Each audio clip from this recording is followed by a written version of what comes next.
the future is looking bright for China's smart technology sector. That's the message from the World Intelligent Manufacturing Summit, or WIMS, held recently in China's Jiangsu province. A report released at the summit says the country's intelligent manufacturing market is the largest in the world. It's expected to reach more than 200 billion yuan, or $30 billion in the next 2 years.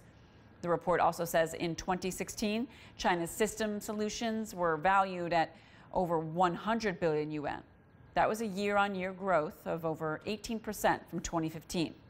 To further ensure expansion, China has more than 200 digital manufacturing factories and 4 main intelligent manufacturing bases. They're set up in major areas, including along the Yangtze and Pearl River Delta, the Bohai Sea area, and parts of central and western China.